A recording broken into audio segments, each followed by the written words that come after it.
Assalamualaikum warahmatullahi wabarakatuh. Alhamdulillah wassalatu wassalamu ala Rasulillah amma ba'd. Tuan-puan yang dirahmati Allah, kita bertemu lagi di dalam segmen Mahir Tajwid dan ini adalah episod yang kelima yang mana kita akan membahaskan tentang huruf ta.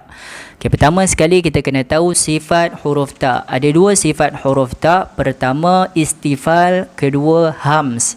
Apa itu istifal? Istifal adalah merendahkan lidah kita. Kalau tuan-puan sebut ta, tuan-puan akan perasan lidah berada rendah sahaja di bawah. Okey, dan of course dia akan mengeluarkan bunyi yang nipis sahaja. Ta. Okey. Dan sifat yang kedua hams iaitu bunyi bisikan. Ada sedikit keluar udara, itu adalah hams. Okey. Itu adalah dua sifat bagi huruf ta. Baik, kemudian kita pergi kepada sebutan huruf ta berbaris atas ataupun fathah. Okey. Ta fathah bunyinya pendek sahaja, ta. Okey, kalau dia bersambung dengan alif kosong, okey, bunyinya dipanjangkan dengan dua harakat. Ta. Tengok contoh, ta fathah bertemu alif kosong. Ta.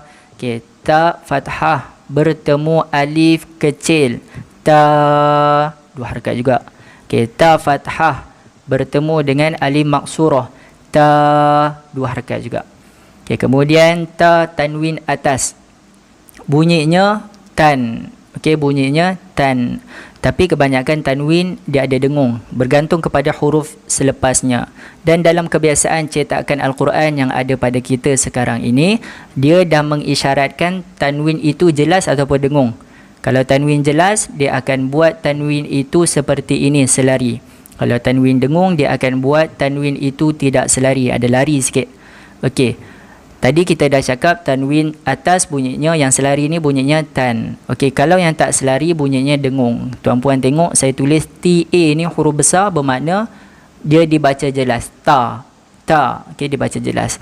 N kecil dan huruf selepasnya ini, huruf kecil saya maksudkan adalah dia dibaca secara sembunyi. Dia tidak dibaca secara jelas. Benda ni kita kena tengok contoh. Dan dia dibaca dengung dua harakat. Okay, contohnya, ta tanwin atas bertemu fa baris atas. Ini adalah hukum ikhfa hakiki. Okey, dibaca dengung. Sebab tu tuan-puan tengok, tanwin atas tu tak selari. Mengisyaratkan di situ ada dengung dua harakat. Okey, bunyinya adalah ta. Ta. Okey, dua harakat. Okey, nak sebut tan pun tidak, nak sebut taf pun tak. Okey, dia di antara nun dengan fa ataupun n dengan f tadi. Okey, dua harakat. Seterusnya kita pergi kepada baris bawah ataupun kasrah. Tak kasrah ini dibaca pendek saja, ti. Okey, kalau dia bersambung dengan ya kosong, sama juga dibaca dua harakat, ti. Kita tengok contoh. Okey, ini adalah huruf ta berbaris kasrah bertemu dengan ya, dibaca panjang dua harakat, ti. Okey, kemudian kita tengok ta tanwin bawah, sama juga ceritanya macam tadi. Okey, kalau selari, okey, dia dibaca jelas, tin. Okey, kalau dia tak selari, dia dibaca dengung. Kena tengok dulu huruf selepasnya. Kita tengok contoh yang dengung ni. Ta tanwin bawah bertemu dengan fa baris atas, ikhfa hakiki. Okey, bacaannya tim. Tim. Okey, nak sebut tin pun tidak, nak sebut tif pun tak. Okey, dia di antara kedua-duanya. Tim, dibaca dua harakat. Okey, seterusnya kita pergi kepada ta dhammah atau ta baris depan, dibaca tu. Okey, dibaca tu, muncungkan mulut. Okey, ta dhammah bertemu dengan waw kosong dua harakat, tu.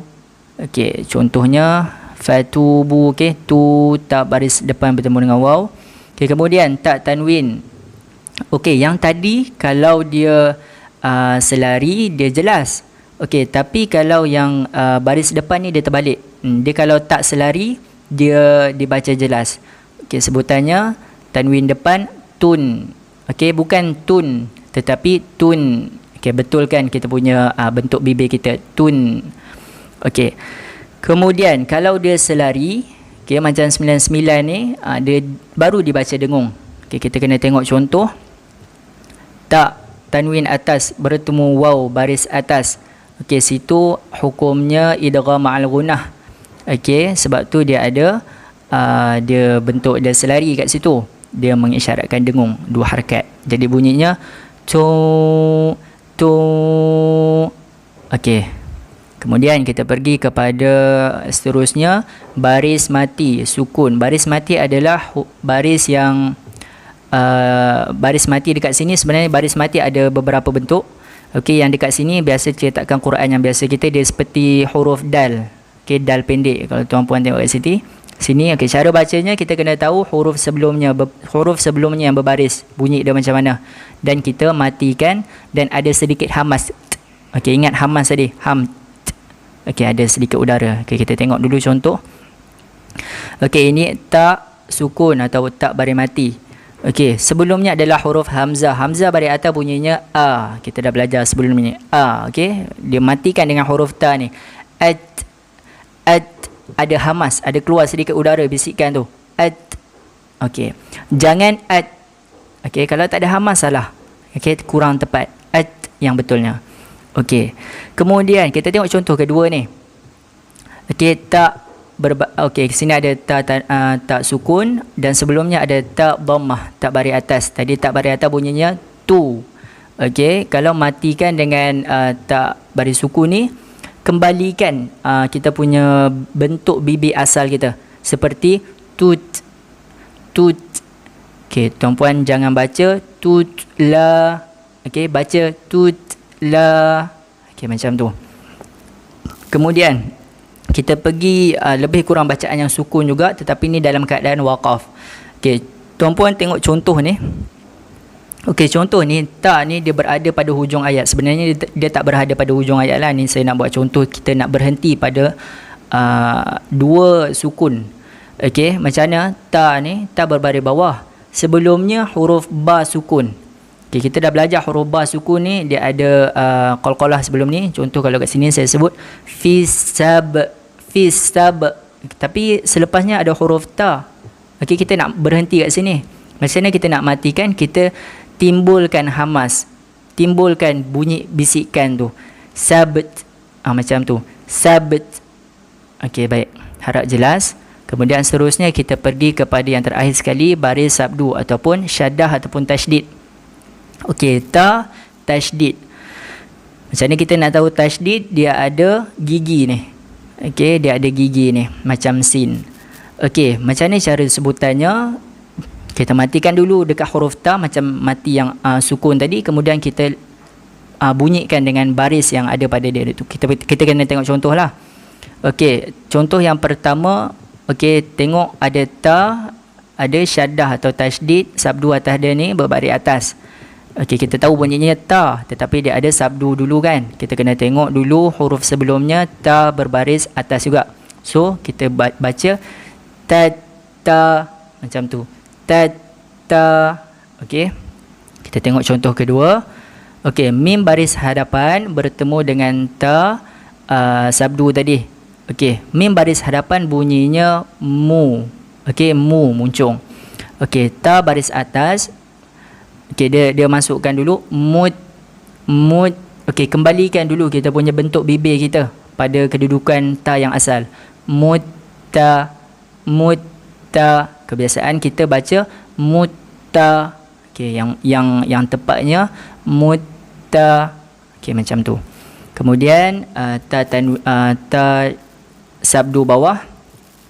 Tengok contoh. Okey, tengok ni ada ta sabdu berbaris bawah.